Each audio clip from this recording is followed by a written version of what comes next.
brought you by Silver Pumps and Motors.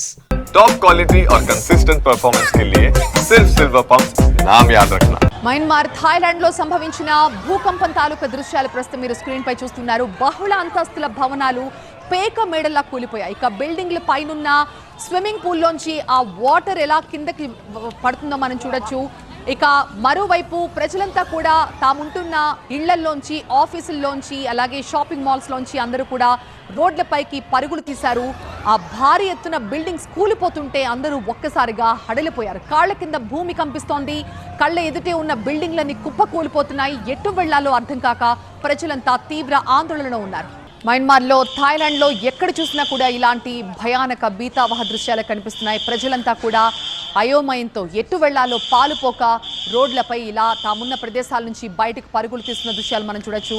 Myanmar ఎయిర్పోర్ట్ల దృశ్యాలు మనం చూస్తున్నాం. ఒక్కసారిగా సీలింగ్ మొత్తం కూడా ఊడి కింద పడింది. ప్రయాణికులంతా కూడా ఎయిర్పోర్ట్ నుంచి రన్వేల పైకి అలాగే బయటకి వచ్చేసినట్టుగా తెలుస్తోంది. ఇక అలారం సిస్టమ్ కూడా అక్కడ అలర్ట్ చేస్తున్న దృశ్యాలు మనం చూడొచ్చు. మరోవైపు రోడ్లపై కూడా అలాంటి భీతావహ దృశ్యాలు కనిపిస్తున్నాయి. భారీ భారీ బిల్డింగ్స్ అన్ని కూడా పేక మెడల్లా కూలిపోతున్నాయి. ఎక్కడ ఏ బిల్డింగ్ ఎవరి మీద పడుతుందో అర్థం కాని పరిస్థితి. మరోవైపు ఇలాంటి బిల్డింగ్స్ కొన్ని పదుల సంఖ్యలో నేల కూలిపోయాయి. మరి వాటిలో ఉన్న వాళ్ళ పరిస్థితి ఏంటి? ఇదే కాస్త ఆందోళన కలిగిస్తోంది. మృతుల సంఖ్య భారీ ఎత్తున పెరిగే ప్రమాదం ఉన్నట్టుగా దృశ్యాలు చూస్తుంటే అనిపిస్తోంది. ఇప్పటికే రెస్క్యూ బృందాలు ఆయా ప్రదేశాలకి చేరుకుని ఈ శిథిరాల కింద చిక్కుకున్న వారిని బయటకు తీసే ప్రయత్నాల్లో ఉన్నట్టుగా తెలుస్తోంది. ప్రస్తుతానికి మయన్మార్లో 15 మంది మృతి చెందారు. 45 మంది తీవ్రంగా గాయపడినట్టుగా తెలుస్తోంది.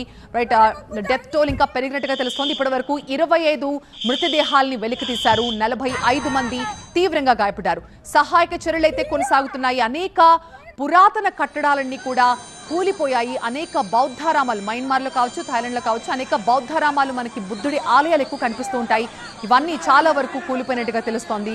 మరోవైపు బహుళ అంతస్తుల భవనాలు, వీటి వల్లనే ప్రాణ నష్టం తీవ్రంగా ఉండే ప్రమాదం కనిపిస్తోంది. ఇక రన్వే మీద ప్రయాణికులు ఎంత కంగారు పడుతున్నారో మనం ఈ దృశ్యాలు చూడొచ్చు. మరోవైపు ఇక్కడ ఇండియాలో కూడా కాస్త ఆందోళనకర వాతావరణం కనిపిస్తోంది. ఎందుకంటే థాయిలాండ్కి ఎక్కువ మంది ఇండియన్స్ విజిట్ చేసేందుకు వెళ్తూ ఉంటారు. ఇది సమ్మర్ టైం కాబట్టి చాలా మంది పర్యాటకులు అక్కడికి వెళ్ళుంటారు. వాళ్ళ బాగోగులపై ఇక్కడున్న వాళ్ళు ఆందోళన పడుతున్నారు.